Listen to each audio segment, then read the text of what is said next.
Bonjour et bienvenue à tous.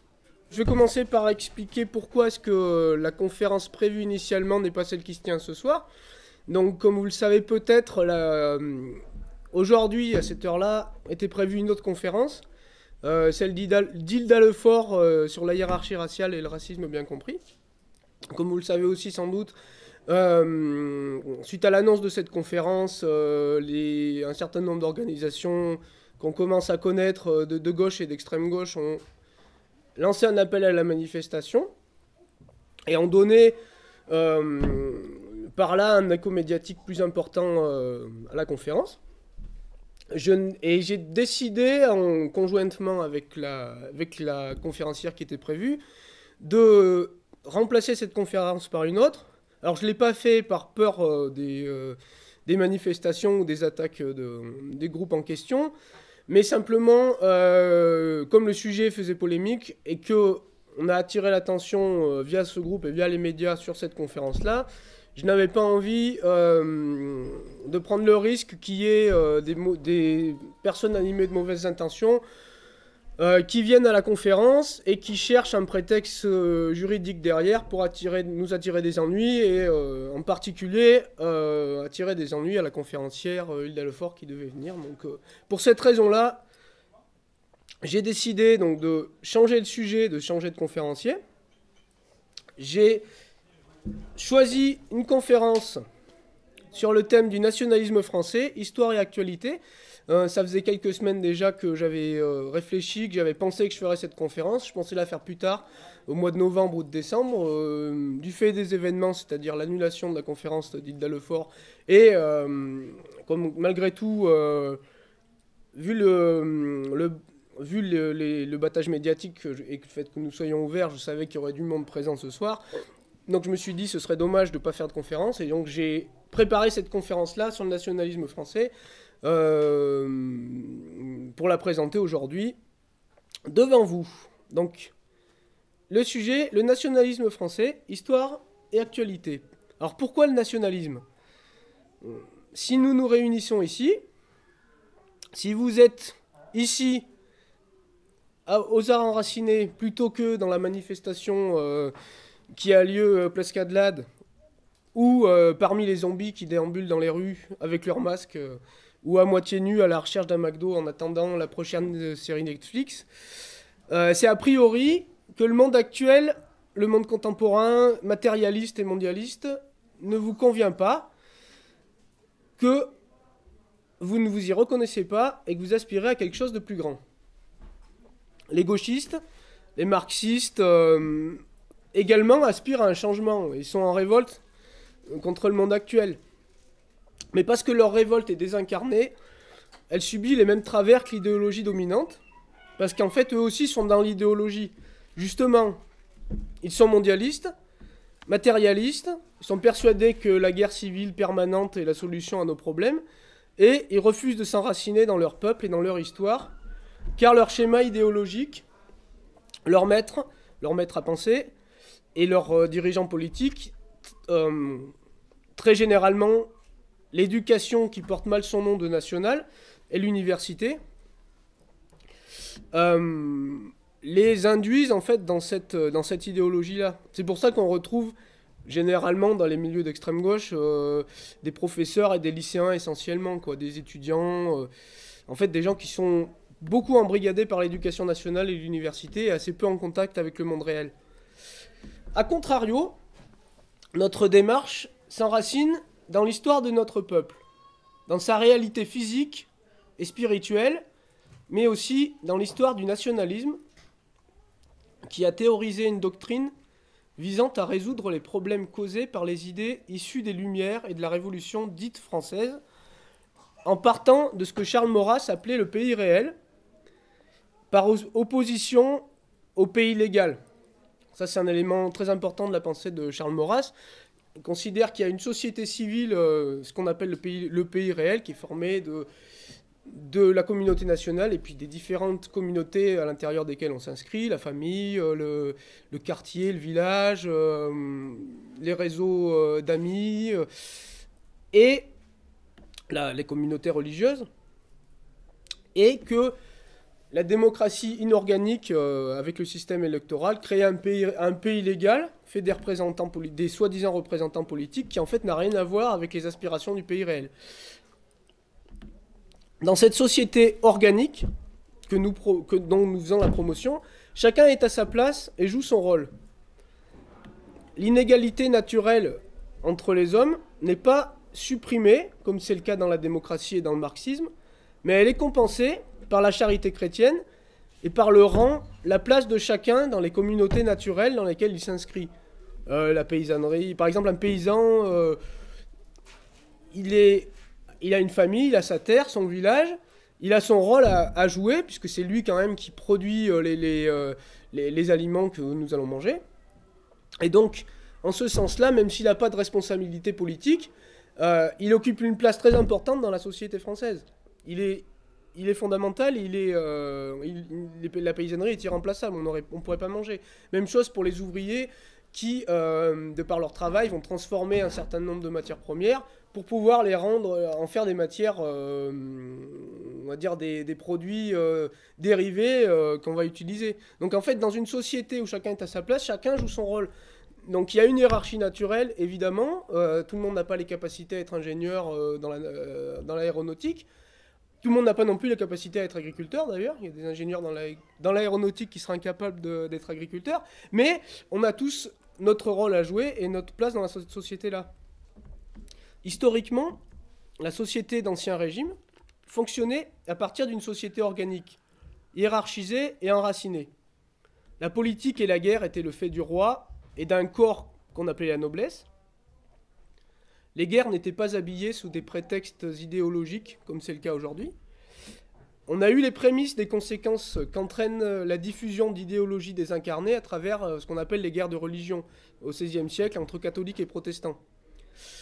Et à la suite de la Réforme, les idées de la Révolution française, opposées à l'ordre traditionnel, catholique et royal, se sont répandues à travers notamment la franc-maçonnerie, et cela aboutit à la Révolution française de 1789.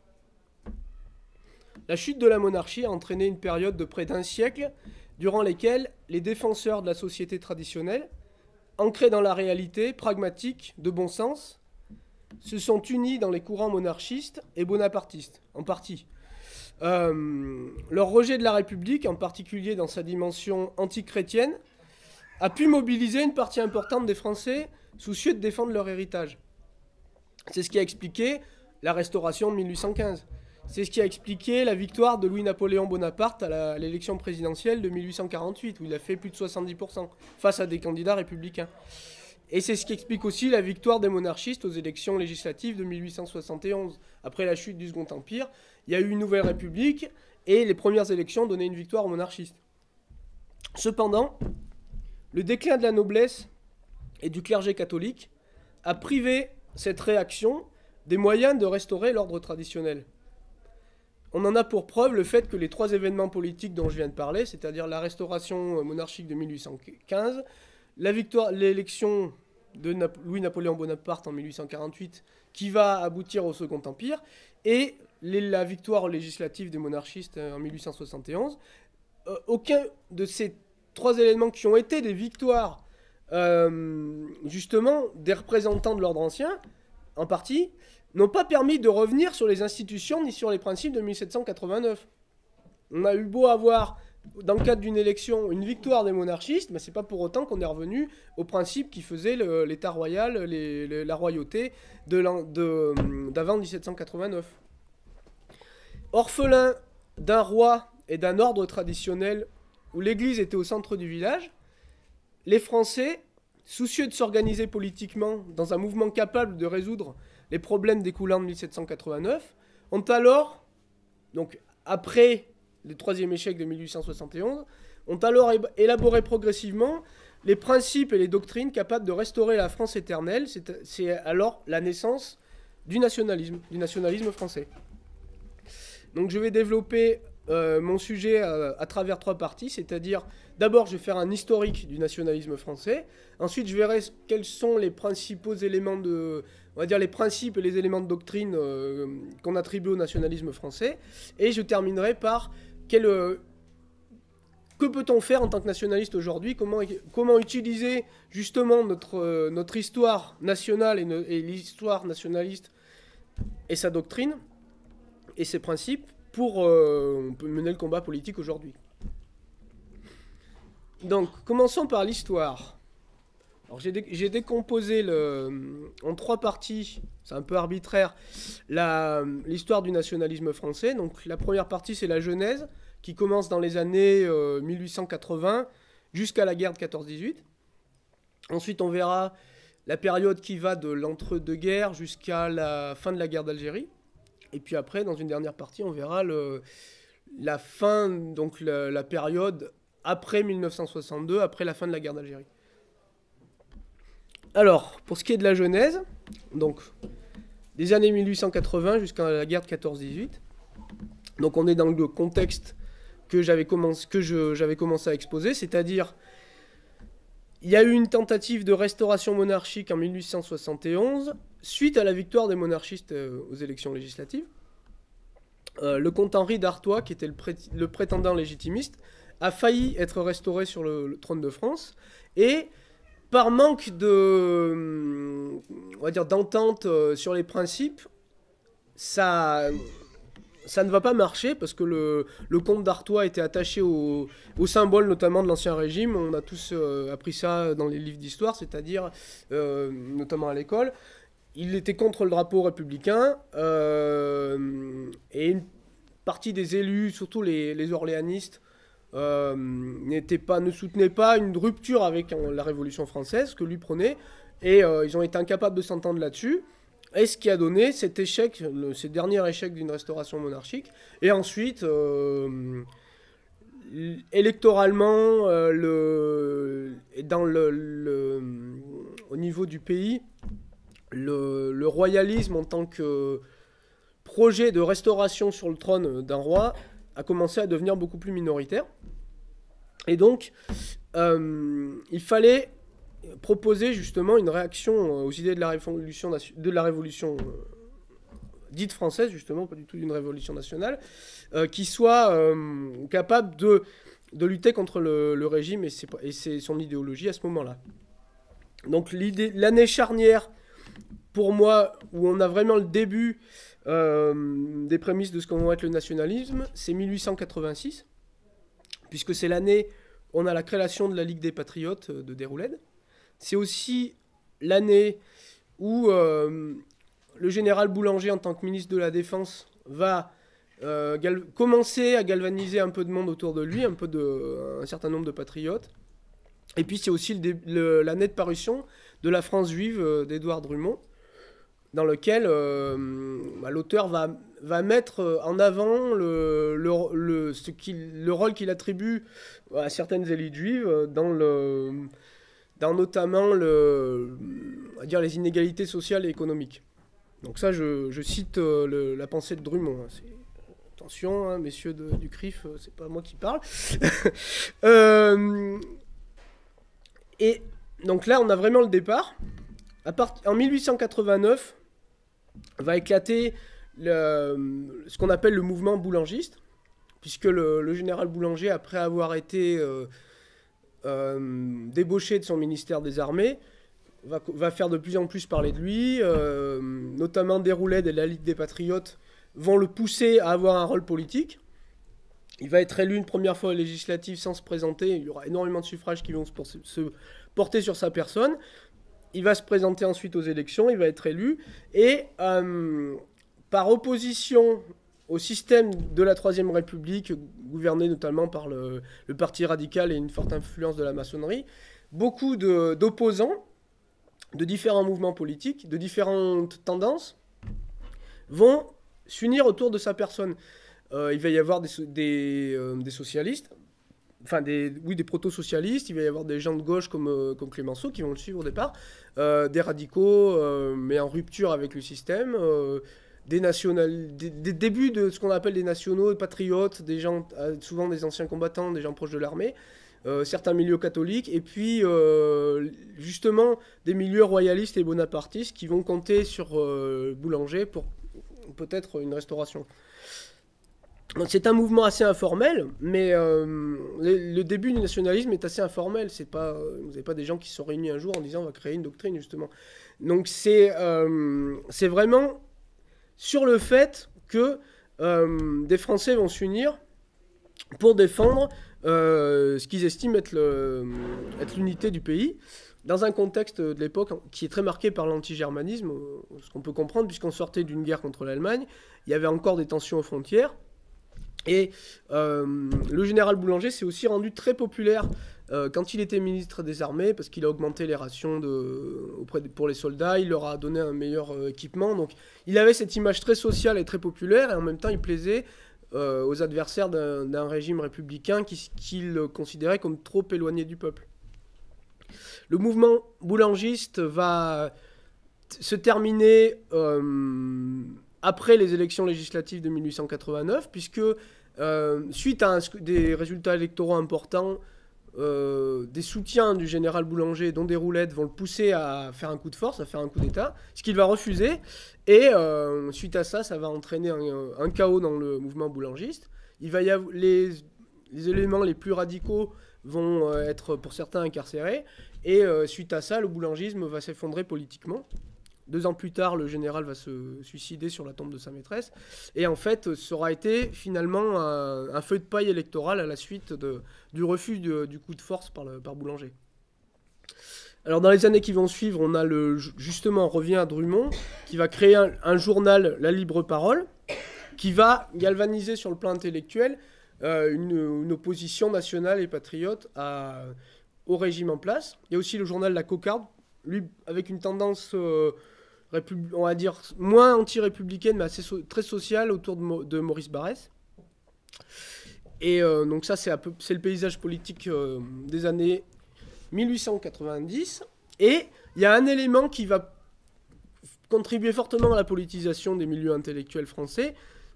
Je pense que vous le connaissez tous, c'est ce qu'on appelle l'affaire Dreyfus.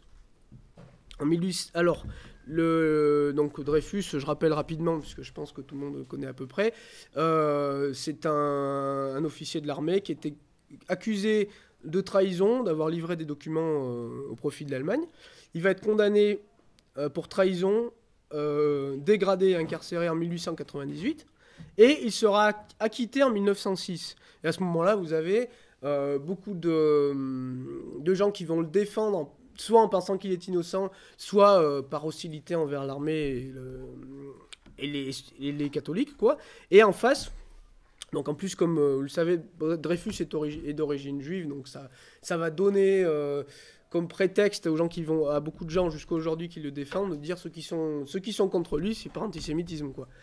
Et en face, on a justement des nationaux qui sont attachés à l'armée et à la tradition et qui ne vont pas vouloir mettre en péril l'armée, puisque ce que soupçonnent les partisans de Dreyfus, c'est qu'en fait, ce seraient des cadres plus hauts de l'armée française qui seraient mouillés dans cette affaire-là. Et donc, cette affaire Dreyfus va vraiment galvaniser l'opposition entre les défenseurs, encore une fois, de l'ordre traditionnel, de l'armée et de l'Église, et des républicains beaucoup plus individualistes, on va dire libertariens, même si le mot n'est pas adapté à l'époque, mais qui vont s'opposer aux structures traditionnelles qui existent encore sous le prétexte de cette affaire. Et justement, dans ce cadre-là, on va avoir une structuration beaucoup plus importante du nationalisme français. On va avoir l'émergence, j'en avais parlé un peu, de la figure de Maurice Barrès, qui, à travers le journal La Cocarde et à travers la Ligue des Patriotes, où il aura une certaine influence, va défendre finalement un nationalisme français très social, ce qu'il appellera lui-même un nationalisme social, puisqu'on considère que la République est en fait le gouvernement d'une oligarchie. D'ailleurs, c'est pas pour rien si la révolution industrielle, avec toute l'écrasement social des ouvriers et des usines, a eu lieu dans une période très républicaine. Et lui, justement, défend le rôle d'un État fort appuyé sur la justice sociale et la charité. Et il identifie la nation comme étant un corps humain. Enfin, c'est une allégorie, hein, bien sûr, mais un corps supérieur justement à ses membres, où chaque organe joue son propre rôle. Ça revient à ce que je disais tout à l'heure. C'est-à-dire, la nation est un grand organisme. À l'intérieur, vous avez différents organes, la paysannerie, l'armée, l'église, le monde ouvrier, les familles à l'intérieur. Et tout ça va contribuer, en fait, chacun en étant à sa place et en travaillant en harmonie, à faire vivre un organisme de manière cohérente.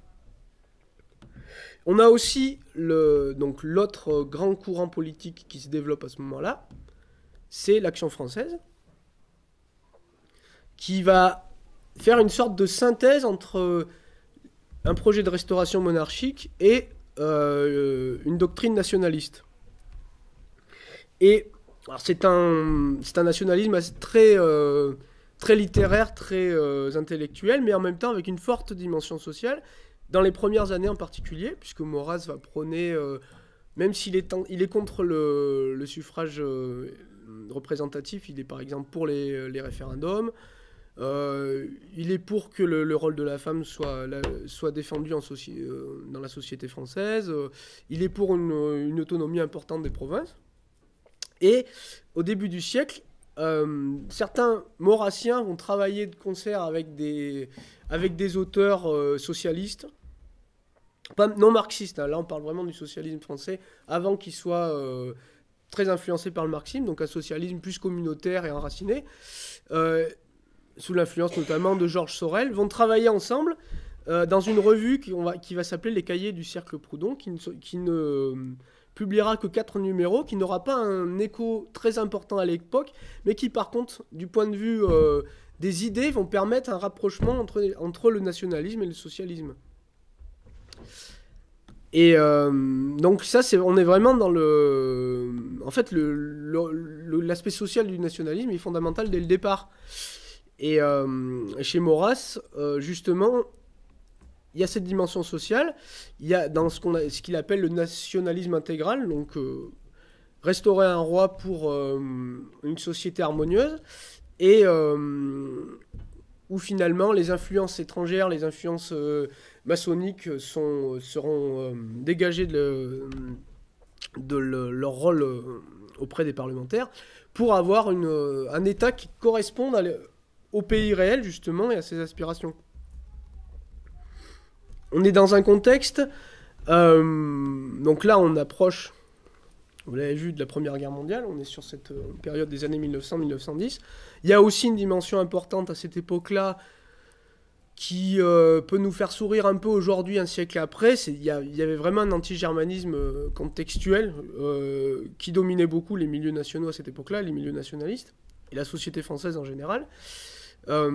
Et c'est vrai que quand on l'observe de plus près, en fait, cet anti-germanisme est beaucoup une conséquence de la démocratie, puisqu'on a, à cette époque-là, une connivence du monde politique avec le monde des affaires, qui existe encore aujourd'hui, je pense que tout le monde est au courant, et en fait, cette connivence a précipité l'Europe dans une guerre fratricide, la guerre de 14-18, où pour des intérêts financiers, les peuples européens vont être amenés à se faire la guerre entre eux.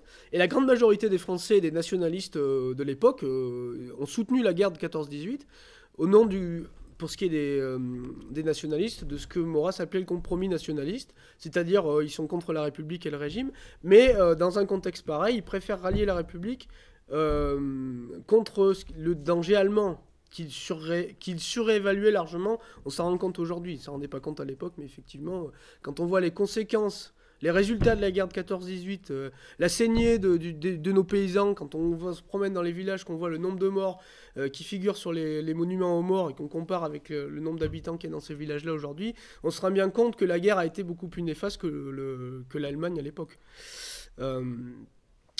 Et puis ça a été aussi une saignée des milieux nationalistes et royalistes, puisqu'il y a énormément de militants d'Action française, par exemple, qui sont morts à la guerre de 14-18. Ça a contribué largement au déclin de l'Action française après-guerre, d'ailleurs. Donc le résultat politique a été catastrophique. Il suffit aussi de comparer la place de la France dans le monde aujourd'hui avec ce qu'elle était en 1914 pour voir qu'on a eu beau gagner la guerre, c'est pas ça qui nous a fait prendre de l'influence dans le monde. Donc voilà, j'en ai terminé sur cette première partie historique. On va passer maintenant aux conséquences de la guerre et à ce qui a eu lieu après. Après la guerre de 14-18, la France est sortie vainqueur.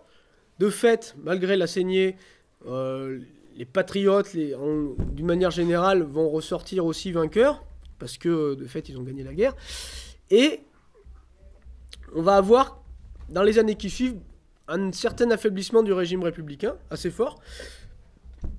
Il y aura beaucoup de scandales financiers, qui vont aboutir notamment à la crise du 6 février 1934 et à l'occasion justement des nationalistes français de prendre le pouvoir à ce moment-là. Et on va avoir différents mouvements qui vont apparaître à ce moment-là, dans un contexte européen aussi, puisque en 1922, les fascistes prennent le pouvoir en Italie.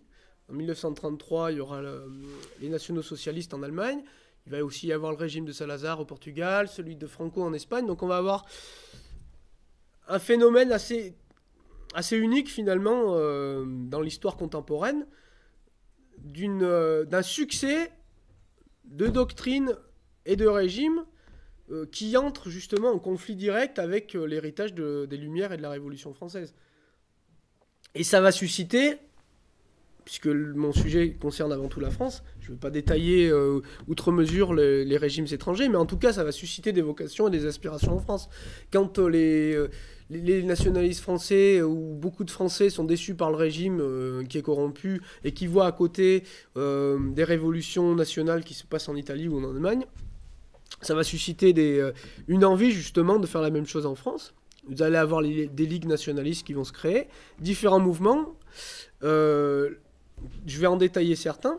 Les Croix de Feu, par exemple, du mouvement du colonel de Larocque, qui va devenir, suite à son interdiction, le Parti social français, et qui est le principal, le plus grand mouvement politique en termes de militants qu'on ait connu, puisqu'il y avait plusieurs millions de militants actifs, hein, c'est vraiment énorme, on a du mal à l'appréhender aujourd'hui, et qui était en fait un mouvement qui était créé par des anciens combattants de la guerre de 14-18, qui voulaient muscler on va dire le système, un régime où l'armée aurait un rôle plus important, un régime très basé justement sur le social et avec un rôle social de l'État, et aussi, vu le contexte historique, ça ne va pas surprendre, un anti-germanisme assez fort, puisqu'il y a eu la Première Guerre, et à partir de 1933, l'Allemagne va commencer à reprendre du poil de la bête, et beaucoup de patriotes français vont voir ça comme une menace et avoir peur d'une autre guerre, ce qui va être le cas du colonel de Larocque et des Croix de Feu. Il y a un autre personnage intéressant aussi qui s'appelle Georges Valois, qui est un ancien d'Action française et qui va faire une rupture en 1926 dans un mouvement qu'il va appeler le Faisceau et qui va s'inspirer, donc qui va considérer comme un mouvement fasciste. Là, il faut bien se replacer encore dans le contexte. On est en 1926. Donc le fascisme, c'est clairement le régime italien à l'époque. Il y a personne Hitler n'est pas encore au pouvoir. Aujourd'hui, on a tendance parfois à employer le mot fascisme pour désigner l'ensemble des mouvements nationalistes d'entre-deux-guerres. Là, ça désigne vraiment l'Italie. Et il va s'inspirer du modèle italien, mais aussi en partie du modèle soviétique. Et en fait, ce qui est intéressant chez Valois, c'est un questionnement sur le rôle des syndicats dans l'action révolutionnaire et une interrogation sur le parlementarisme. Parce qu'il observe que dans beaucoup de mouvements sociaux et politiques, il y a une réelle volonté qui se fait à la base, justement, parce que souvent, ça vient de problèmes sociaux, de pénurie. On l'a vu encore avec les Gilets jaunes, c'est venu avec une taxe supplémentaire pour saigner les Français. Et souvent, les mouvements sociaux viennent à la base d'aspirations populaires. Et quand elles ne sont pas prises en otage par la démocratie parlementaire, on va avoir facilement des gens plutôt de gauche, des socialistes, des ouvriers, syndicalistes et aussi des anciens combattants, des gens de l'armée, des catholiques, qui vont être capables de travailler ensemble et de s'unir dans ces mouvements-là. Et ce que explique Valois, c'est que la démocratie représentative, parce qu'elle passe son temps à diviser les Français en chapelles politiques, en idéologie. Un tel est socialiste, un tel est communiste, l'autre est catholique, on va dire de centre droit, enfin bon, catholique, démocrate chrétien, un autre va être conservateur, nationaliste, etc., royaliste, bon. Et au moment des élections, ils vont tellement s'affronter entre chapelles que l'électoralisme et le parlementarisme va entraîner une incapacité des oppositions à s'unir. On le voit aujourd'hui, combien de gens étaient présents dans les manifs anti-pass et se sont divisés au moment des élections. Résultat, on a, je fais un aparté, mais bon, on a Macron qui a clairement perdu les législatives, mais qui se retrouve à avoir un gouvernement parce que ses oppositions étaient incapables de s'entendre au niveau parlementaire. Et là, c'est vraiment ce qu'explique Valois, c'est que finalement, vous allez avoir des gens qui, par refus de l'idéologie, vont se lancer dans les élections, qui vont, avec un parti dit nationaliste ou monarchiste, mais qui vont défendre une chapelle politique par opposition aux autres. Et à l'inverse, on peut avoir des régimes, aujourd'hui on le voit, d'orientation au départ assez nettement socialiste, ou donc dans l'idéologie, mais qui, parce qu'ils vont créer un État fort et finalement neutraliser leur opposition, vont en arriver à gérer pragmatiquement les intérêts de leur peuple, en sortant de l'idéologie. Je sais pas, un régime comme la Syrie, par exemple, c'est un régime socialiste, un régime de gauche, mais c'était le cas de la Libye de Kadhafi aussi. Mais en créant un État fort, ils vont finalement être en mesure de défendre l'intérêt national, et ils vont devenir d'une certaine façon nationalistes. Donc pour Valois, c'est vraiment la démocratie représentative qui est à l'origine du problème, quoi. Lui aussi aura une importance politique assez relative parce qu'il n'y aura pas tant de militants dans son mouvement, mais au point de vue intellectuel, il a largement contribué aux idées nationalistes. Il est un peu dans la lignée sociale de Maurice Barrès dont je parlais tout à l'heure, et du Cercle Proudhon. Un autre mouvement justement qui va se développer dans les années 30 et dont beaucoup de cadres et de militants viendront de la gauche, dont son principal dirigeant, le Parti populaire français, fondé par Jacques Doriot, qui au départ est une dissidence du Parti communiste, mais qui finalement va évoluer vers une forme de nationalisme social organique, avec une forte défense de la paysannerie et du monde ouvrier, mais une volonté, notamment nationale, d'indépendance vis-à-vis de l'Union soviétique, qui, on le sait, avait totalement pris en otage la gauche française en partie et le Parti communiste français, qui était devenu une succursale de Moscou et qui n'était là que pour défendre la ligne de Staline, quoi. Dans cette période-là, on a l'Action française qui continue, mais dont les cadres vieillissent beaucoup et qui ont du mal à se renouveler. Vous avez des départs comme celui de Valois ou des gens comme Brasillac qui vont quitter l'Action française, justement. Il y a des mouvements plus activistes, comme ce qu'on appelle la cagoule, c'est-à-dire un mouvement, on va dire, clandestin qui va commettre des attentats essentiellement contre des biens, pas contre des personnes, dans le but de déstabiliser le régime. Donc on a vraiment un kaléidoscope très composite de différents mouvements dans les années 30, ce qui n'était pas le cas avant. Et dont certains vont s'inspirer des succès des nationalismes étrangers. Et là arrive un événement assez connu, le 6 février 1934, où justement ces mouvements-là, ainsi que finalement des Français peu politisés, face à un scandale politique, vont se réunir à Paris, au départ pour faire une grande manifestation, et au vu de l'hostilité au régime et du nombre de militants, il va y avoir certains vont appeler au coup d'État, au coup de force, pour renverser le régime, et créer un régime nationaliste. Et finalement, cette tentative-là va s'effondrer, notamment par le manque de volonté des chefs politiques, qui vont, en particulier le colonel de La Rocque, dirigeant des Croix de Feu, qui était le mouvement le plus important en nombre, et qui vont refuser de renverser le régime, c'est-à-dire ils vont rester légalistes devant cette tentative de prendre le pouvoir par la force. Maurras n'était pas présent d'ailleurs le 6 février.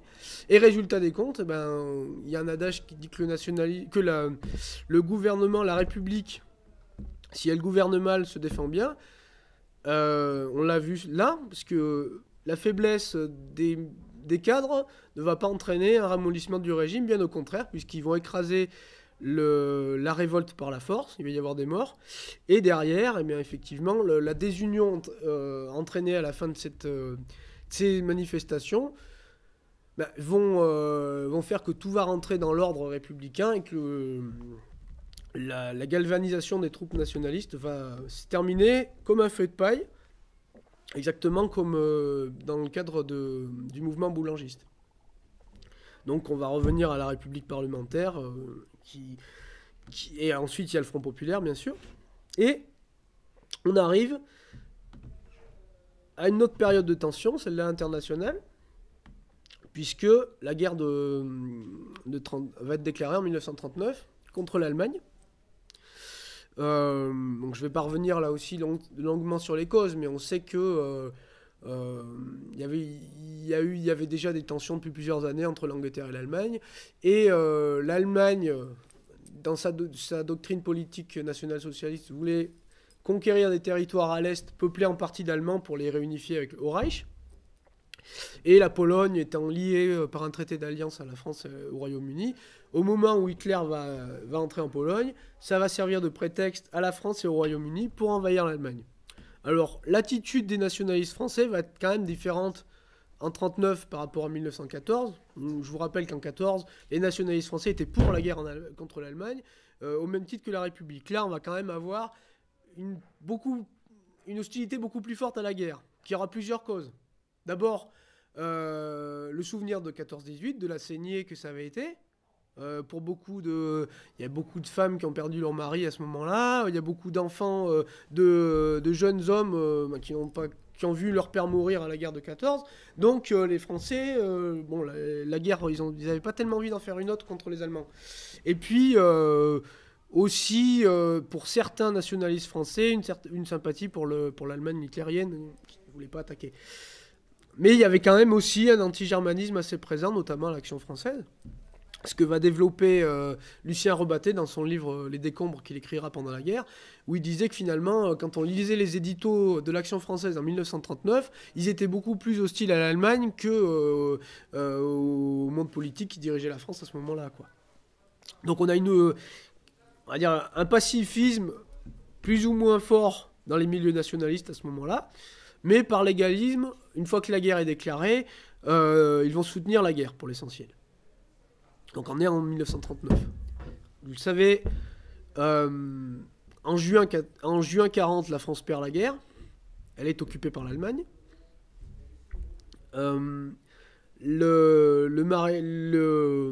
L'Assemblée nationale, enfin ce qu'il en reste, va porter au pouvoir le maréchal Pétain. Et celui-ci va proposer une paix à l'Allemagne, un armistice, ce qui va entraîner le découpage de la France en deux zones, c'est-à-dire l'État de Vichy, l'État de ce qu'on appelle le régime de Vichy, l'État français du maréchal Pétain, qui sera souverain, qui sera l'État, c'est-à-dire le nouveau gouvernement de la France, mais une partie du territoire qui sera occupée par les forces allemandes et qui vont effectivement diriger la France à ce moment-là. Et donc le camp nationaliste va être assez divisé à ce moment-là. Il y a globalement trois positions. Il va y avoir des gens qui vont se définir plutôt comme patriotes et qui vont entrer dans la résistance par hostilité immédiate à l'occupation de leur pays par une puissance étrangère. Et ces gens-là, on va en voir venant de différents mouvements. Il y a des gens d'Action française qui vont être résistants. Il va y avoir des Valois, notamment, le fondateur du Faisceau, c'est-à-dire le premier parti fasciste français, va être résistant. Le colonel de la Roque, également. Des gens de la Cagoule, qui vont se retrouver dans la résistance. Il va y avoir une tendance, on va dire, plus dans la continuité politique des idées d'Action française, c'est-à-dire on fait un État indépendant à Vichy, on ne se mêle pas trop de la guerre, on essaie de rester, de préserver le peu qu'on peut avoir d'indépendance, et ça va être la politique du régime de la Révolution nationale, de l'État français du maréchal. La position officielle, notamment sous l'influence de l'Action française. Et à l'intérieur du gouvernement de Vichy et aussi en zone occupée, vous allez avoir des nationalistes français qui, eux, vont prendre des positions beaucoup plus pro-allemandes et beaucoup plus... qui vont soutenir, en fait, l'unification des nationalistes européens, quoi. C'est-à-dire vraiment le fait de soutenir l'effort militaire allemand et de s'engager dans la guerre aux côtés de l'Allemagne contre les Américains, contre les Anglais et les Soviétiques. Ce qui va être la position de Jacques Doriot, par exemple, du Parti populaire français, de quelqu'un comme Robert Brasillac, à Je suis partout, donc d'organes de presse, de partis qui ne vont pas être interdits à ce moment-là. Il y aura plusieurs partis autorisés qui auront une tendance assez nationaliste. Et ça va entraîner aussi l'entrée en guerre de certains Français dans la LVF, la Légion des volontaires français, puis dans les divisions Charlemagne de la Waffen-SS. Donc là, on va avoir une partie des nationalistes qui vont aller carrément se battre en Russie, aux côtés des Allemands, contre le communisme. Et ceux-là vont plus se définir comme nationalistes, d'ailleurs. Alors que les résistants vont se définir plutôt comme patriotes. Et le fond de la question qui divisait les nationalistes à ce moment-là, c'était est-ce on choisit une défense territoriale immédiate face à une occupation étrangère, quitte à combattre pour les élites démocratiques, républicaines, maçonniques, aux côtés des Anglais, des Américains, aux côtés des communistes, et aux côtés aussi des élites juives qui étaient dénoncées par beaucoup de nationalistes, et avec le monde politique d'avant-guerre. Ou alors, d'un autre côté, une compréhension plus profonde des enjeux de l'époque qui va pousser les nationalistes pour défendre les principes constitutifs des nations européennes, puis la lutte des peuples européens face à des forces étrangères, puisqu'il ne faut pas oublier que, oui, on était occupé par l'Allemagne, pays étranger, mais on était aussi en guerre contre les... Mais l'Allemagne était en guerre contre les Russes et les Américains et les Anglais. Donc si on choisissait la résistance face à l'Allemand, ça voulait dire aussi qu'on se mettait du côté des Rouges et des Américains. Et donc, dans ce contexte-là, certains vont prendre la position de la résistance, d'autres la position de la collaboration. Mais pour ce qui est des nationalistes, en tout cas, ils vont le faire par idéal nationaliste et non pas par envie de trahir leur pays, bien sûr. Et c'est un débat d'ailleurs qui anime encore nos milieux aujourd'hui, puisqu'on a des nationalistes français aujourd'hui qui sont des grands défenseurs de la division Charlemagne et de l'hitlérisme, et puis d'autres au contraire qui vont plutôt croire au mythe de la résistance. On en témoigne le nombre de nationaux et de patriotes dans les manifestations qui se réclament de De Gaulle, ou en politique, des gens comme Philippot par exemple, qui vont se réclamer du général de Gaulle, qui vont afficher des croix de Lorraine dans les manifestations, et puis un antifascisme assez primaire dans certains milieux nationaux. Donc il ne s'agit pas de défendre en bloc le national-socialisme et le fascisme, qui ont eu leurs travers, souvent des travers idéologiques d'ailleurs, mais de les mettre en perspective avec la guerre brutale qui avait cours à l'époque, et d'identifier les éléments compatibles avec le nationalisme français. En tant que nationaliste français, on est là pour défendre les principes de la France, et pas ceux de l'Allemagne et de l'Italie. Malgré tout, ce sont des pays voisins, et dans leur tentative de redressement national à l'époque, il y a des principes et des éléments qui sont compatibles avec le nationalisme français. D'ailleurs, les alliés et les vainqueurs ne s'y sont pas trompés, puisqu'après-guerre, l'épuration a été principalement dirigée contre les nationalistes. Il y a eu des tas d'emprisonnements, des exécutions. Tous les titres de la presse nationaliste, patriote, ont été interdits en 44-45. Et ils étaient très nombreux, ils ont tous été interdits à la Libération. Et à côté de ça, les communistes qui, de 39 à 41, suivant la ligne de Moscou, étaient pour une collaboration avec l'Allemagne, ont été très peu inquiétés finalement. À part ceux qui ont changé de bord et qui sont passés avec Doriot après, mais la plupart, finalement, leur a pardonné cet épisode-là. Alors que les nationalistes ont été les principales victimes de l'épuration. En bloc. Y compris Maurras, d'ailleurs, qui était très anti-allemand. La guerre se termine. On va passer à la troisième période. La mouvance nationaliste s'est reconstruite petit à petit, justement, parce que l'épuration était dirigée contre elle et on a liquidé un certain nombre. Ça a été une période très difficile, en raison des conséquences de la guerre. Donc dans les premières années, il y a peu de choses au niveau du nationalisme, parce que ça se reconstruit petit à petit. En 1947, il y a le journal Aspect de la France qui va renaître avec la restauration nationale. Donc en fait, c'est une manière de reconstituer l'action française qui a été interdite. En 1949, il y a le mouvement Jeunes Nations. Mais ça va rester assez minoritaire. Ça va toucher des milieux activistes, mais c'est pas quelque chose qui va prendre massivement en France. Le mouvement qui va commencer à prendre massivement, c'est ce qu'on appelle le mouvement Poujade. Des contrôles fiscaux beaucoup plus importants vont se manifester dans les années 50.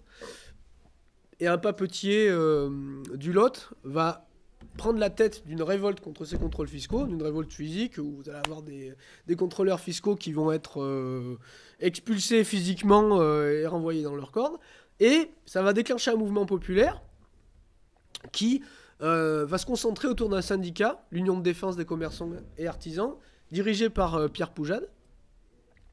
Et il y aura un caractère politique assez fort autour de, on va dire, de la lutte contre le fiscalisme excessif. Et dans les années 50, donc un autre élément qui va prendre de l'importance, c'est la guerre d'Algérie et le soutien à l'Algérie française. Et en 56, des élections législatives arrivent. Poujade décide de transformer son mouvement en un mouvement électoral, de présenter des candidats aux élections. Ça va obtenir un certain succès, puisqu'il y aura plus d'une trentaine de députés élus, me semble-t-il, dont Jean-Marie Le Pen, qui va commencer sa carrière politique à ce moment-là. Mais on va avoir, encore une fois, le même phénomène, c'est-à-dire que par les élections, finalement, la volonté de toucher le plus grand nombre, au niveau des idées affichées, des convictions et des méthodes, on va assister à un recentrage, à un ramollissement de Poujade.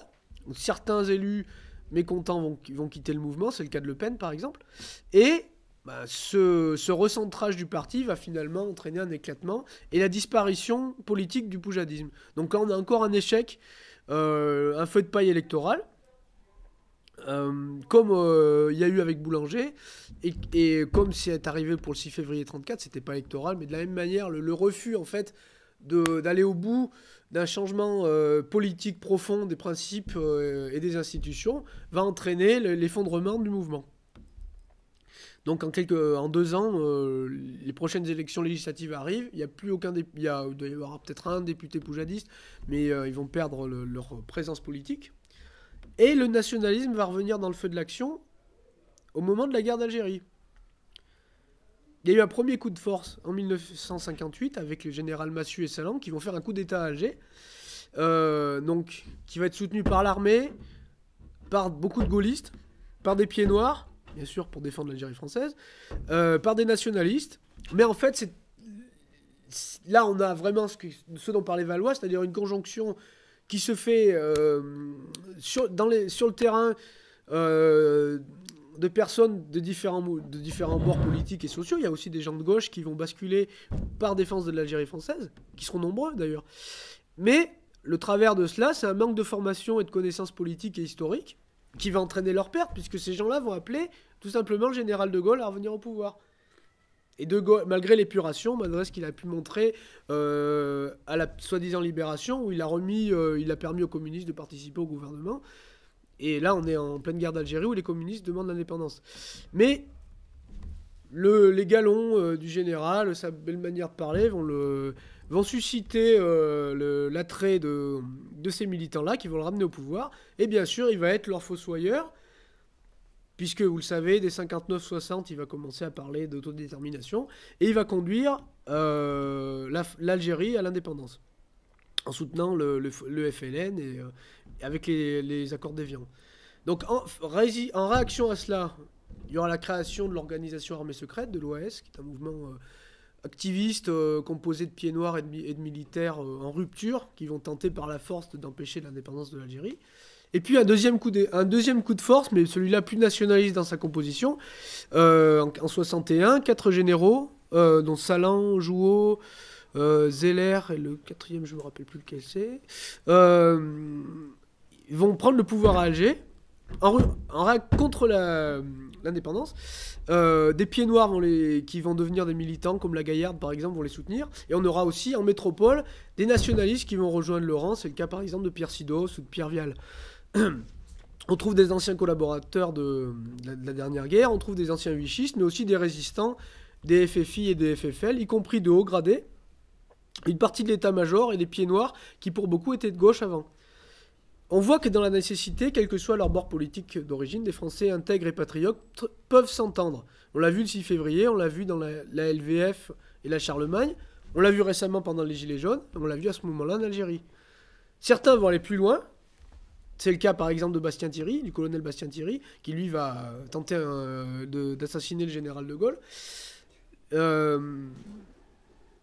Alors le cœur y était, pas simplement chez Bastien Thierry, mais aussi pour les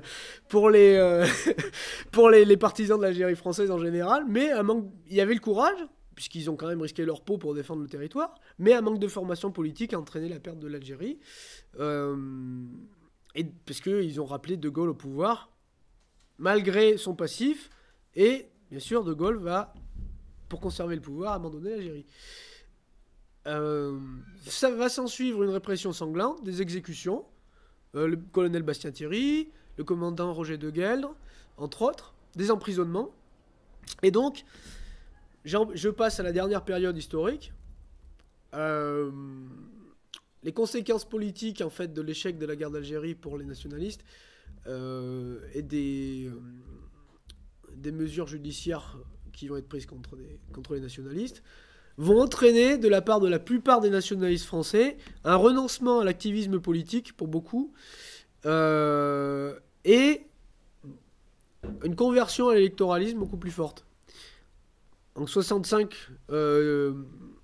Maître Tixier-Vignancourt, qui était un avocat qui avait été mis secrétaire d'État du maréchal Pétain et qui avait défendu beaucoup d'anciens de l'Algérie française, va se présenter à l'élection présidentielle. Il va faire un score avec Jean-Marie Le Pen comme directeur de campagne, et il va faire un score assez faible, 5% de mémoire, et il aura galvanisé beaucoup de militants Algérie française, nationalistes à ce moment-là, mais ça ne va pas prendre au-delà. Donc on va avoir une période de disette électorale chez les nationalistes. Mais, comme vous le savez, par la suite, ce phénomène électoraliste va devenir beaucoup plus important à partir des années 80 avec le succès du Front National. Et aujourd'hui, ce qu'on appelle le Rassemblement National. J'ai du mal à le dire, hein, c'est toujours difficile. Mais la conséquence, oui, effectivement, il y a une différence concrète là. C'est que pour une fois, avec le Front National et les Le Pen, on a un mouvement politique dit national en tout cas, qui depuis maintenant 40 ans, joue un rôle important dans la politique française, ce qui n'était pas le cas avant. Toutes les figures dont on a parlé, il y a des figures intellectuelles qui ont joué un rôle important, mais les figures de chefs politiques, la plupart n'ont pas beaucoup duré. Bon, il y a le maréchal Pétain, son gouvernement a duré 4 ans, mais il y a pas d'homme politique comme Le Pen qui avant a dirigé un mouvement important et massivement présent, je veux dire, au niveau des électeurs, au niveau des masses. Donc ça, c'est effectivement, on peut considérer ça comme une victoire. Mais qu'en est-il de la victoire des idées ? Parce que le but, c'est quand même que les idéaux politiques, que les principes, la doctrine triomphe politiquement et qu'elle soit mise en place. Or, on peut voir que depuis les années 80, les idées nationales ont largement décliné dans la société civile. On a vraiment une progression justement du mondialisme très importante qui n'a pas réussi à réfréner le succès électoral du Front National, quoi. Et la cause principale, justement, est peut-être à chercher dans la démocratie pluraliste qui entraîne des compromissions au régime. Aujourd'hui, Marine Le Pen, par exemple, elle est favorable au Pax. Elle est contre une remigration. Il y a tout un tas de sujets où finalement elle a des positions qui sont beaucoup plus modérées que celles qui étaient en œuvre il y a 40 ans. Donc en fait, à force de suivre la tendance, les sondages, la volonté de suivre l'opinion publique, on finit par être à la remorque du système et par être un petit peu plus à droite que le système. Et à mesure que le système devient mondialiste, devient entre guillemets progressiste, finalement le camp national le suit à quelques pas derrière, quoi. Bon, il n'y a quand même pas eu que des électoralistes après la guerre d'Algérie. Il y a eu un mouvement étudiant notamment dans les années 60 à partir d'Occident qui va être plus violent, notamment en réaction à mai 68. Le mouvement Occident était fondé au départ dirigé par Pierre Sidos, qui va être débarqué par une clique autour d'Alain Madelin, de gens comme Devedjian, Longuet, qui vont faire carrière ensuite, évoluer vers la droite parlementaire et évoluer essentiellement par opportunisme et par manque de doctrine. Alors au moment, sans doute, où ils ont rallié, je ne les connaissais pas, j'étais pas né à l'époque, mais où ils ont commencé à rallier le CNI, le RPR, bon, c'était certainement pour être un peu plus discret, mais pour faire gagner des idées autrement. Mais qu'est-ce que ça a donné? C'est des gens qui se sont ralliés complètement à l'idéologie dominante et qui ont défendu le mondialisme, exactement comme les autres membres du RPR, quoi. Alors après Occident, on va avoir Ordre Nouveau, qui va être la matrice du Front National, avec la figure importante de François Duprat, qui, justement, dans la lignée de personnalités comme Doriot ou comme Valois, vont défendre un nationalisme révolutionnaire très social, très ancré dans le social, avec des positions courageuses à l'époque. Il va notamment soutenir la Palestine, il va soutenir des régimes comme le général Perón en Argentine, et défendre une présence, certaines manifestations, une présence syndicale importante pour déstabiliser le régime et défendre les droits des Français, quoi. Et d'ailleurs, là, on a affaire à quelqu'un qui dérangeait tellement le système que, comme on le savait, il a fini assassiné, sa voiture a explosé. Et là, on voit vraiment que les gens, finalement, ce qui les dérange, ce sont surtout les personnes, d'abord, qui vont intégrer une dimension sociale et qui vont pas transiger sur les principes et sur les modes d'action, puisque c'est eux qui sont éliminés, hein. C'est pas Marine Le Pen qui a été assassinée jusqu'à présent. Une autre figure importante, que certains d'entre vous connaissent peut-être, je l'espère, c'est Pierre Sidos, qui est peut-être dans la seconde moitié du XXe siècle jusqu'à sa mort récente, il y a 2 ans, il me semble, va avoir une carrière politique extrêmement longue, et justement, lui va rester ferme sur les principes. Il a été condamné à la libération parce qu'il avait fait partie des jeunesses de francistes, qui va être déporté pendant 2 ans au camp du Struthof en Alsace. Suite à ça, il va créer, une fois après sa libération, il va créer le mouvement Jeunes Nation. Il va faire partie des créateurs du mouvement Jeunes Nation et il va en prendre la tête. Suite à l'interdiction du mouvement Jeunes Nation, ce sera le Parti nationaliste. Puis il va être dans l'activisme plus clandestin pendant la guerre d'Algérie. Il va être un des fondateurs et le dirigeant d'Occident jusqu'à ce qu'il se fasse débarquer. Et après, il aura eu aussi un rôle actif pendant la guerre d'Algérie dans l'OAS. Et à partir de 68, il va créer un mouvement qui s'appelle l'Œuvre française, qui a existé jusqu'à sa dissolution en 2012-2013, je crois, et qui va défendre à travers son mouvement un nationalisme justement organique, anti-parlementaire, construit sur le pays réel et les différentes communautés au niveau du pays, et qui va avoir un rôle non pas électoral massif, mais qui par contre va fédérer des militants un peu partout dans le pays et dans différents secteurs, notamment il va avoir des présences dans la police, dans l'armée, des gens quand même d'un certain niveau, des officiers, mais avec il y a des militants actifs connus et puis d'autres plus discrets, quoi. Donc le mouvement va être dissous, là aussi, le système ne s'y trompe pas quand il dissout un mouvement, c'est qu'il le dérange. En 2013, suite à l'affaire Méric, alors que l'œuvre française n'avait rien à voir, et en 2012, donc juste peu de temps avant la dissolution, Pierre Sidos va donner le flambeau à Ivan Benedetti, qui va prendre la suite à l'œuvre française et qui, après la dissolution, va continuer à avoir on va dire une influence politique importante encore aujourd'hui. Et il a largement contribué d'ailleurs à la doctrine nationaliste à travers la définition de 5 éléments constitutifs de la nation française. Puisque pour Ivan Benedetti, il part de l'histoire de France, pour définir le peuple français, il détermine des critères en fait qui sont consubstantiels à la nation française. C'est un peuple blanc, un peuple de race blanche européenne, catholique, qui parle français, qui a une langue commune, ancré sur un territoire et avec un État.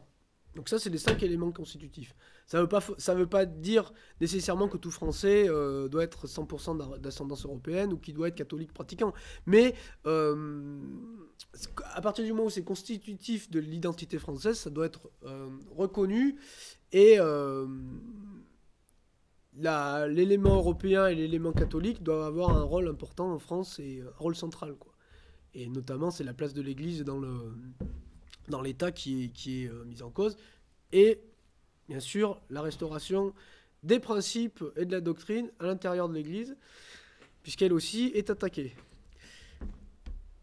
Donc, depuis les années 60-70, de nouveaux enjeux interviennent, qui ne se posaient pas avant, et qui fait que dans l'élaboration de la doctrine nationaliste, ils n'avaient pas leur place. C'est le cas notamment de l'immigration, puisqu'à partir des années 1970, on a une immigration massive et organisée par les pouvoirs publics et par le patronat, qui prend des proportions énormes et qui modifie la composition de la population française. Il faut bien distinguer, parce que l'immigration, c'est le fait qu'une personne quitte un pays pour aller dans un autre. Là, on parle vraiment d'un phénomène massif, organisé politiquement. Il y a toujours eu des aventures individuelles, des personnes qui ont décidé de quitter leur pays pour aller voir ce qui se passait ailleurs. D'ailleurs, ça a donné des aventures très intéressantes. Des personnages comme Henri de Montfred, par exemple, qui a amené des expéditions en Afrique. Bon, alors, c'est pas le fait en soi qu'une personne puisse se déplacer. Là, on a vraiment un phénomène politique majeur sur lequel les nationalistes ont dû se positionner. Et effectivement, même s'il y a des divergences, les nationalistes français considèrent que la France doit préserver son identité et que l'immigration massive et organisée doit s'arrêter et qu'on doit trouver une solution justement par la remigration de personnes non assimilées pour le bien-être non seulement de la France et son intégrité territoriale, mais aussi parce que c'est pas sain, même pour les populations et pour les pays en question, qu'on déplace un nombre important de personnes à l'échelle de la planète, quoi. Parce qu'en plus, on sait très bien que ceux qui les font venir ici sont les mêmes qui appauvrissent leur pays d'origine et qui créent des guerres civiles là-bas, qui mettent en place des régimes corrompus. Donc c'est tout un système à revoir. Mais en tout cas, il est évident que l'équilibre démographique entre les pays doit être maintenu et que la France doit être... le peuple français doit être souverain sur son territoire. Alors d'autres phénomènes qu'on va voir se développer à partir des années 70, la position par rapport au communisme. Bon, généralement les nationalistes sont assez anticommunistes, mais par contre là où il y a eu une divergence au moment de la guerre froide, c'était est-ce qu'on doit soutenir les Américains par anticommunisme ? Est-ce que c'est pas un danger aussi important, voire parfois pire, le capitalisme intrusif venu des États-Unis? Et effectivement, beaucoup de nationalistes français, on parlait de François Duprat par exemple, ou de gens comme Pierre Sidos, malgré ils vont être fortement anticommunistes, mais malgré tout, vont marquer clairement leur indépendance vis-à-vis de la colonisation culturelle, militaire et politique américaine qu'on connaît depuis la fin de la dernière guerre. Ils vont être hostiles à l'OTAN, vont être hostiles bien sûr à l'Union européenne, qui, comme vous le savez, est un cheval de Troie américain, qui est créé entre autres par la CIA pour faire perdre leur indépendance aux pays d'Europe et les mener sous la coupe américaine. Et généralement, la plupart des nationalistes sérieux et bien formés doctrinalement ont compris qu'il y avait un danger de ce côté-là. Un autre sujet qui va entraîner des dissensions dans la mouvance nationaliste, c'est la question d'Israël et du sionisme. Puisque vous avez beaucoup de nationalistes français qui vont en venir au nationalisme après la guerre d'Algérie, donc suite à une guerre contre des Arabes musulmans, et qui, par hostilité à ces Arabes musulmans, vont soutenir tout simplement Israël en se disant ils sont en guerre contre des Arabes musulmans, finalement ils sont plus proches de nous, etc. Donc on va faire une union des Blancs, des Judéo-chrétiens contre les Arabes, les djihadistes. Enfin, on a encore ça aujourd'hui. Il y a beaucoup de gens qui nous expliquent qu'il faut soutenir Israël parce qu'en face, ce sont des Arabes. Et comme on a moins de Juifs en France que d'Arabes, bah, il faut être du côté des Juifs. Non, bah, la réalité est beaucoup plus complexe que ça. C'est des phénomènes internationaux. On a un pays qui part du principe que il y a une terre à conquérir, sauf que cette terre, elle a un peuple qui habite dessus et qui se fait chasser de chez lui, qui est parqué dans des camps. Donc à partir du moment où on défend la souveraineté des peuples sur leur territoire, il est normal de défendre, à mon sens en tout cas, la présence du peuple palestinien sur son territoire. Et donc ça n'a pas été partagé avec tout le monde, mais il y a quand même beaucoup de figures nationalistes. On parlait de Pierre Sidos, François Duprat, des gens comme le journal Rivarol aujourd'hui, même depuis le départ. Enfin, il y a quand même des personnalités politiques, les Ploncard-Dassac, père et fils, qui dès le départ, dès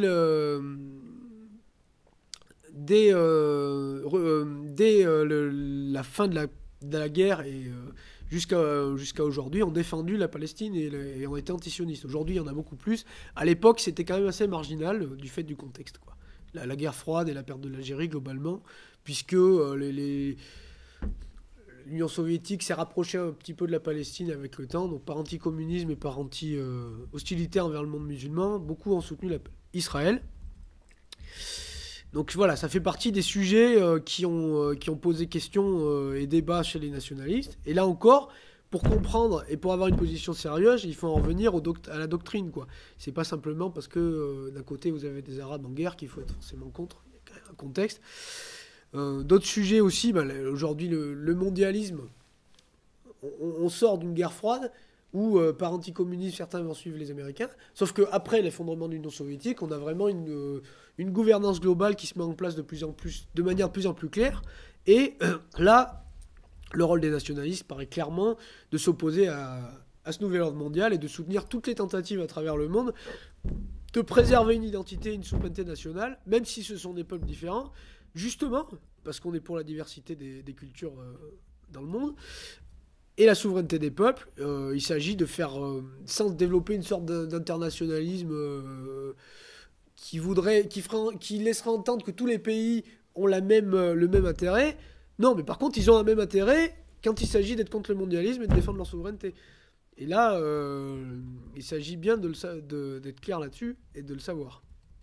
Pareil, l'écologie a été un mouvement pris en otage par la gauche depuis maintenant 40 ans, mais finalement, quand on défend notre héritage, quand on défend notre tradition, il est évident, et le localisme, qu'on doit avoir une doctrine politique ancrée dans la transmission de l'héritage reçu, c'est-à-dire le pays qu'on a reçu, avec sa terre, avec ses cultures, on doit les garder de manière intégrale. Et notre ennemi, comme le disait un certain président, qui ne le pensait pas, qui l'a bien montré, notre ennemi c'est la finance, et c'est la finance internationale, et puis ce sont toutes les industries qui y sont liées, qui détruisent les cultures, et pour ça il faut défendre une écologie enracinée.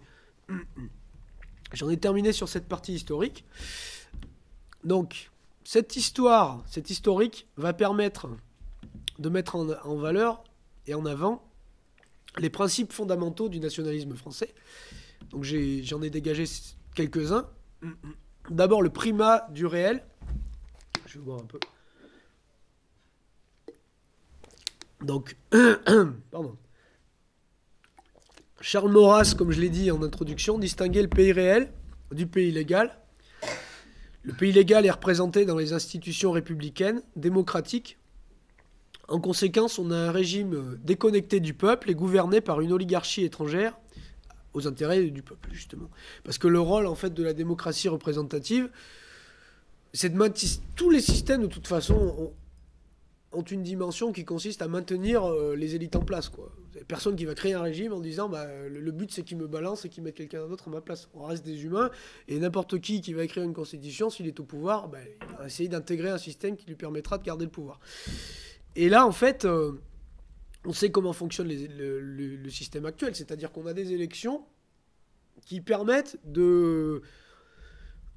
d'élire les soi-disant représentants du peuple. théorie, n'est pas censé élire nos dirigeants. Si on reste en théorie, c'est le peuple qui est censé diriger ses élus. Mais en fait, on sait très bien que dans les faits, les élections sont promues par des médias qui appartiennent à des grands groupes financiers. Et ces médias ont tout intérêt à mettre en lumière le candidat qui est financé par le groupe financier qui dirige le média en question. Et généralement, quand un groupe financier finance la campagne d'un candidat, c'est pas tellement pour aller contre ses intérêts. Donc là, on voit vraiment le piège de la démocratie représentative. Pourquoi est-ce qu'on a Macron au pouvoir? Pour une raison très simple. C'est qu'il est le candidat de l'oligarchie et que l'oligarchie a tout fait pour qu'il soit élu. Et c'est pour ça qu'on a un régime, en réalité, le régime qui fait croire au peuple qu'il dirige. Et ça n'a jamais eu lieu dans l'histoire. On n'a jamais eu un régime où les peuples dirigeaient. Par contre, c'est clairement celui qui est le plus hostile aux intérêts du peuple, puisqu'il il représente les intérêts de l'oligarchie. Donc, quelles sont les solutions pour la France? Rétablir les corporations. C'est-à-dire, les corporations, ce sont les corps de métier à l'intérieur desquels s'ancrent les individus et qui œuvrent collectivement pour la défense du rôle social des métiers en question, pour une juste rémunération, des conditions de travail acceptables. C'est d'ailleurs pour cette raison-là qu'aujourd'hui, la plupart des syndicats ne sont pas des syndicats de branche, des syndicats corporatistes. Ça paraît très logique qu'on ait un syndicat qui défende les agriculteurs, un syndicat qui défende les ouvriers d'usine. Non, on a un syndicat qui défend les communistes, c'est-à-dire la CGT, un syndicat qui va défendre les démocrates chrétiens, la CFDT, etc. Mais en effet, c'est pas ça dont ont besoin les travailleurs. Ils ont besoin de gens qui défendent et qui les représentent et qui défendent leur corps de métier. Parce qu'on peut être communiste ou on peut être démocrate chrétien. Alors bizarrement, il n'y a pas de syndicats nationalistes dans les grands groupes. Eux n'ont pas de financement public, curieusement. Mais en tout cas, c'est évident que c'est pas le rôle d'un syndicat. Il est là pour défendre un corps de métier, quoi. Donc rétablir les corporations, l'Église comme ciment social de la société à travers la charité chrétienne et comme ciment spirituel pour le peuple, qui lui donne une confiance aussi en l'avenir et une assurance dans ce qu'il est, pour ne pas être changé, justement. Les familles, le réenracinement territorial plutôt que l'agglomération dans les grandes unités urbaines. De façon plus institutionnelle, le vote n'est pas forcément synonyme de suffrage représentatif ni de république maçonnique. Il a été envisagé, par exemple, Maurras a envisagé le recours au référendum national ou local. On peut envisager conserver un suffrage local aux élections municipales, un suffrage corporatiste aussi, justement, où à l'intérieur d'une corporation, les gens puissent voter pour des représentants. L'important, c'est pas que les citoyens s'expriment d'une manière générale, c'est qu'ils s'expriment sur des sujets qu'ils connaissent. Vous avez le choix entre 20 candidats aux législatives, vous n'en connaissez aucun. Quel poids va avoir votre décision? Il va simplement être éclairé par ce que vont vous dire les grands médias. Par contre, si vous votez sur des sujets que vous connaissez, est-ce que vous êtes pour la peine de mort? Est-ce que vous êtes pour qu'une station d'épuration soit construite à 200 mètres de chez vous? Là, vous savez de quoi il s'agit. Donc, les gens peuvent s'exprimer sur des sujets qu'ils connaissent, justement. Même l'élection du chef de l'État peut fonctionner dans un régime nationaliste, car c'est une forme de plébiscite. Si la politique mise en œuvre satisfait les gens, on peut les faire voter. Ils approuvent le système. Ça donne même une assise populaire et un soutien, quoi.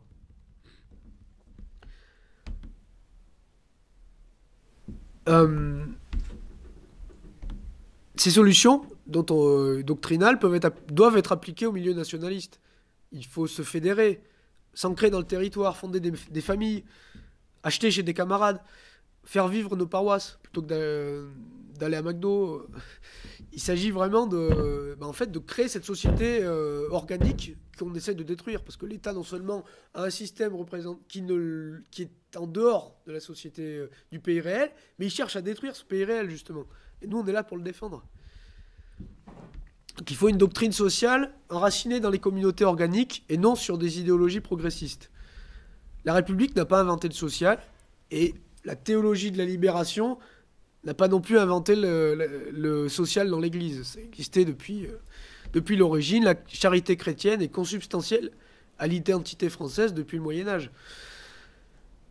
Et en partant des besoins réels accrus, qui sont les conséquences de la révolution dite française et de la révolution industrielle, l'exode rural, la paupérisation des ouvriers et des mineurs, euh, la question sociale est fondamentale, en particulier en période démocratique. La démocratie n'a résolu aucun problème social et les a aggravés. Euh, la question sociale est fondamentale et l'Église l'abandonne par trop depuis au moins un siècle, et pas que depuis Vatican II. Et c'est pas pour rien si la question sociale est récupérée par les marxistes. Et si ça a eu autant de prise auprès des ouvriers, c'est bien qu'il y avait un problème. Si à partir des années 40, beaucoup d'ouvriers sont devenus communistes, c'est parce qu'il y avait une carence quelque part, quoi. Ils avaient l'impression que c'était les seuls à défendre leurs intérêts. Donc les nationalistes doivent défendre un salaire juste, une économie fondée sur la valeur travail. Toutes les créations de l'État français, du maréchal Pétain, la retraite par répartition, les allocations familiales pour justement relancer la natalité. C'est aussi le maréchal Pétain qui a créé les centres hospitaliers, les grands centres hospitaliers publics. On a eu des mesures de ce type-là en Allemagne aussi. Dans l'Allemagne hitlérienne, il y avait des crédits sociaux pour les familles nombreuses, des vacances ouvrières. Et des figures nationalistes comme Georges Valois, Maurice Barrès ou Jacques Doriot ont, dès le début du XXe siècle, défendu un programme social. Et c'est pour cela d'ailleurs qu'il y a eu une convergence au début du siècle avec des socialistes non marxistes, puisqu'il y a en fait une proximité. Si on prend le mot socialisme et le mot nationalisme, il s'agit à la base de défendre l'intérêt du peuple et une unité sociale. Le problème, c'est que le mot socialiste a été perverti par la pensée marxiste, qui en a fait une idéologie mondialiste, une idéologie de guerre civile permanente, athée, anti-religieuse, et basée sur une fausse égalité, puisqu'on ne prend plus les personnes telles qu'elles sont avec leur capacité, mais on essaye de mettre tout le monde à plat et de créer une fausse égalité. De défendre le salariat. Ils ont défendu le salariat plutôt que l'esclavage. Ça, c'est vrai depuis la guerre de sécession d'Amérique. Finalement, il y a une convergence entre la gauche socialiste et les capitalistes pour défendre le salariat plutôt que les formes traditionnelles qui avaient cours jusque-là. Et ça crée une domination encore plus forte du patronat. La lutte des classes en entraînant une guerre civile permanente, finalement, renforce le capitalisme, puisque quand vous avez une menace communiste, les capitalistes vont se renforcer. D'ailleurs, on l'a vu après l'échec du bloc communiste, qui a pris le pouvoir, les capitalistes un peu partout. Le libéralisme est destructeur et le capitalisme est destructeur, c'est évident. Par contre, il ne faut pas confondre la lutte des classes au sens marxiste et la nécessité de délivrer la France d'une oligarchie prédatrice. C'est pas du tout la même chose. Là, on a des gens qui profitent, qui vivent sur le dos des travailleurs, qui sont des parasites, et effectivement, un régime nationaliste doit mettre ces gens-là au pas et faire en sorte que ce soit le travail qui soit à la base de l'économie. Le mondialisme, d'ailleurs, on le voit, casse les structures sociales et nationales.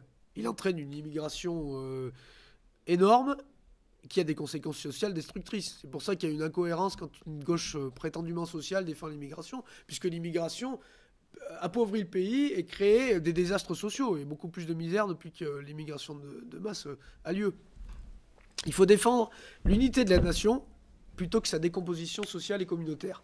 Les principes avant les princes, pour répondre aux royalistes qui sont partisans d'une ou d'une autre branche. Finalement, le fait de s'unir autour d'une figure et d'attendre tout de la part, que ce soit d'un prince ou d'un chef, ça a contribué d'abord à l'échec des monarchistes, qui attendaient le salut de la part d'un homme en fonction de son rang. Ça correspondait à la société traditionnelle, à la trifonctionnalité du mésilienne.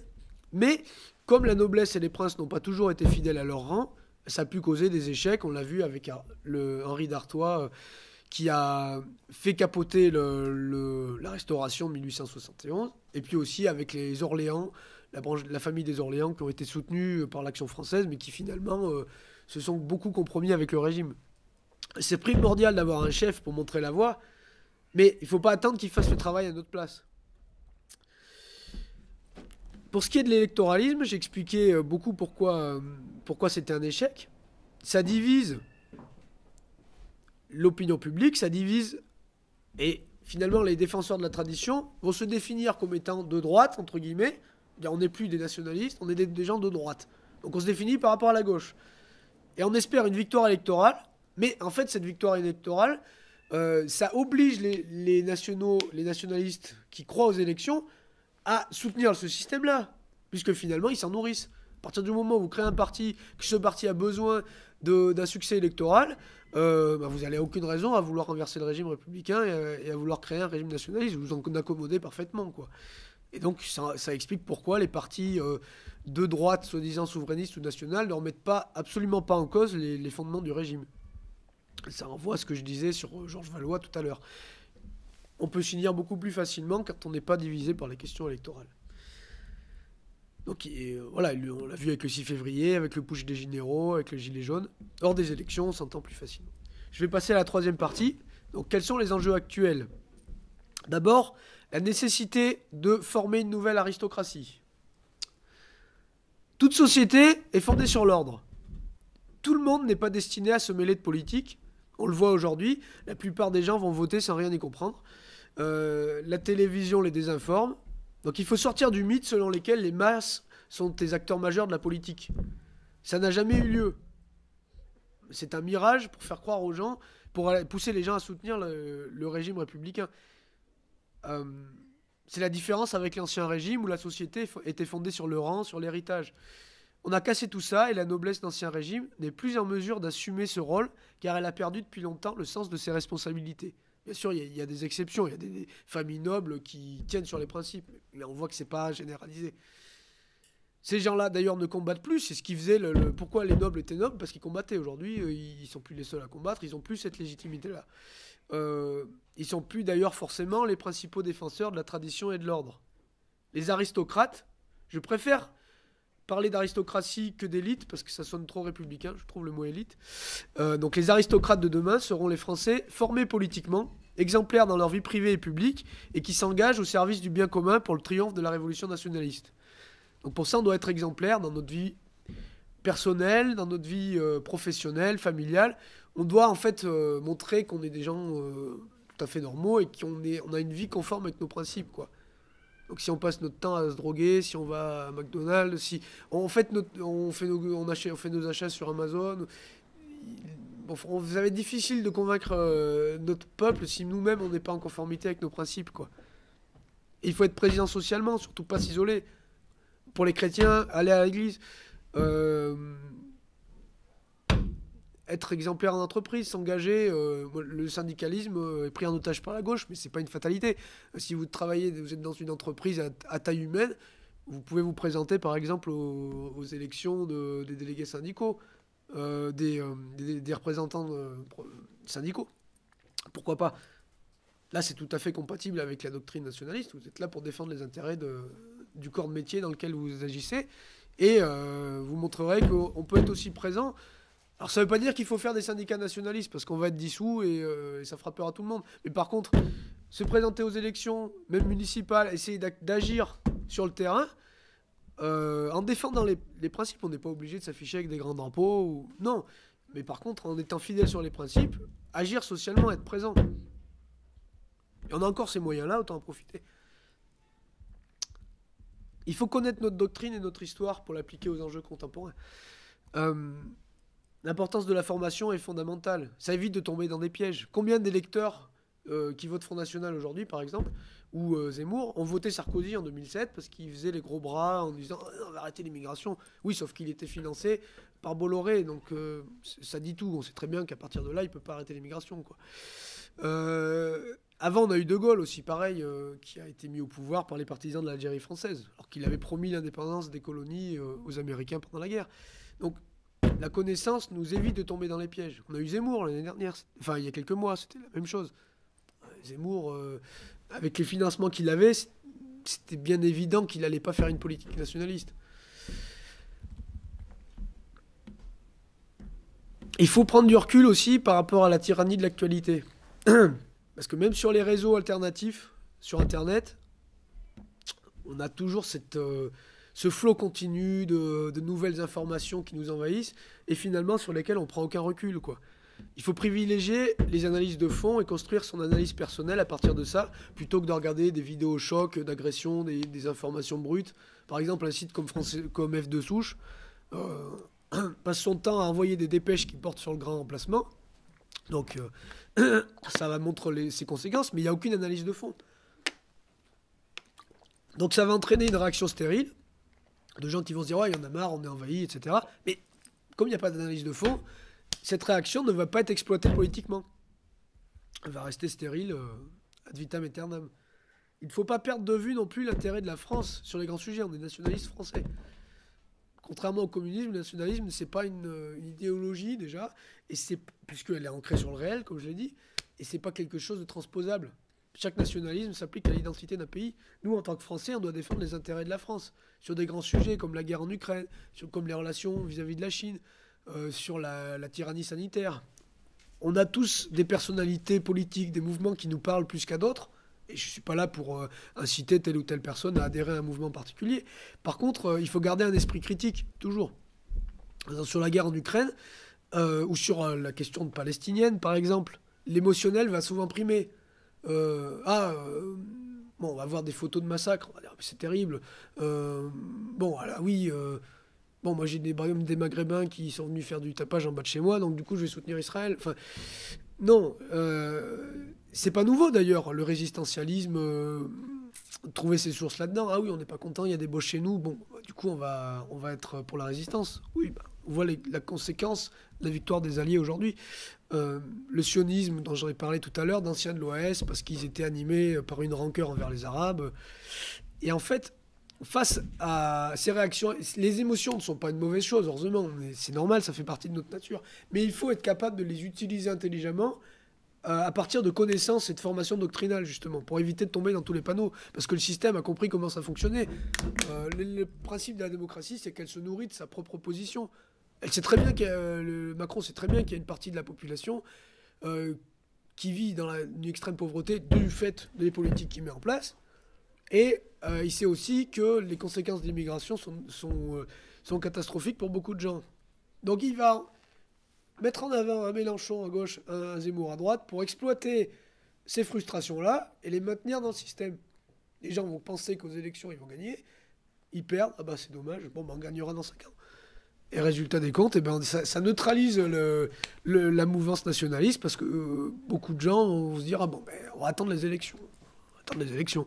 Ça fait combien de temps qu'on attend les élections? Il se passe jamais rien, mais ça me permet d'aborder justement à la fin le travers en fait de ces élections, c'est que ça entraîne un renoncement aux idées, un renoncement à l'action parce qu'on attend les prochaines élections et un renoncement aux idées parce que les mouvements politiques vont se dire pour arriver au pouvoir, il faut être élu. Pour être élu, il faut toucher les masses. Pour toucher les masses, il faut avoir un discours qui touche les masses. Donc on abandonne les fondamentaux. Le RN, avec depuis Marine, mais c'est pas nouveau, je veux dire, renonce à peu près à tous les principes, à tous les fondamentaux, justement se disant on va toucher plus de monde. Ça marche pas. Reconquête, même chose. Le tout identitaire. Mais sans aller au bout, bien sûr, parce que c'est bien facile de dire il y a trop d'immigrés en France, mais qu'est-ce qu'ils ont proposé concrètement pour régler ce problème-là? Rien. Et ils ne se sont pas mêlés des questions économiques, forcément, puisqu'ils sont soutenus par des grandes industries. Et de l'autre côté, on a la tendance souverainiste, avec des gens comme Dupont-Aignan, comme Philippot, qui eux vont dire ah oui, il faut sortir de l'Europe, de l'UE. Bien sûr qu'il faut sortir de l'UE, c'est évident. On ne peut pas faire de politique si on n'est pas souverain, si on n'a pas la maîtrise de nos leviers politiques, si on n'est pas un État, parce que la France n'est plus un État à partir du moment où elle est dans l'UE. Mais pour autant, si on sort de l'UE et qu'on continue d'appliquer la même politique, ça sert à rien. Donc c'est le travers de ces partis-là qui veulent rester, ils veulent sortir de l'UE, mais ils veulent rester dans la République, ils veulent rester dans un système finalement où, allez, on remet pas en cause l'immigration de masse, on remet pas en cause le poids de la maçonnerie en France, le poids des laboratoires pharmaceutiques. Bon, alors certains vont aller un peu plus loin que d'autres, mais on voit qu'ils essaient quand même d'exister politiquement. C'est pas, effectivement... Ça leur permet d'avoir une existence encore. Mais quel intérêt? Qu'est-ce que ça donne? Finalement, pas grand-chose. On voit très bien que le régime s'affaiblit et il digère sa opposition à travers le parlementarisme. On entend souvent ce discours-là. Vous avez peut-être, vous, des gens que vous connaissez, des amis qui ont été militants anciens Front National ou qui étaient chez à Reconquête, qui disaient ah oui mais il faut pas parler du Frexit parce que les gens sont pas prêts. Il faut pas parler il faut pas se présenter comme anti-pass parce qu'on va pas rassembler assez de monde. Ou alors d'autres, au RN, la remigration non, c'est pas possible, ça choque. Donc c'est trop marginal pour toucher large. Bah oui, résultat on se couche surtout. Et on fait la même politique que la gauche, et on fait la même politique que la gauche finalement. Alors qu'en face, comme eux sont motivés par une idéologie destructrice, ils ont un projet, je veux dire, les mondialistes ont un projet, ils veulent pas juste être élus, ils veulent être élus pour appliquer leur projet. Donc, eux ne reculent pas. On voit très bien que là, les Verts ou des gens contre la France Insoumise, ça les dérange pas de promouvoir la GPA, par exemple. Ils savent très bien qu'eux aussi, qu'une grande partie de la population n'est pas prête à accepter ça. Mais eux sont là pour mettre ça en place. Donc ils le font. Et finalement, comme les médias les soutiennent, l'antifascisme de façade qui va arriver au moment des élections va quand même permettre à ces gens-là d'être élus, alors que Marine Le Pen aurait eu beau faire tous les reniements possibles. Elle resterait identifiée comme une facho par le système, et ça n'aura servi qu'à affaiblir l'opposition sur les principes, à faire en sorte que finalement plus personne dans le sillon électoral défend vraiment des principes nationalistes. Et depuis, on voit le bilan depuis les années 80, on a tout perdu avec ce système-là. On peut voter ou non, ça c'est... Moi je dis pas qu'il faut pas voter, c'est pas ce que je suis en train de dire.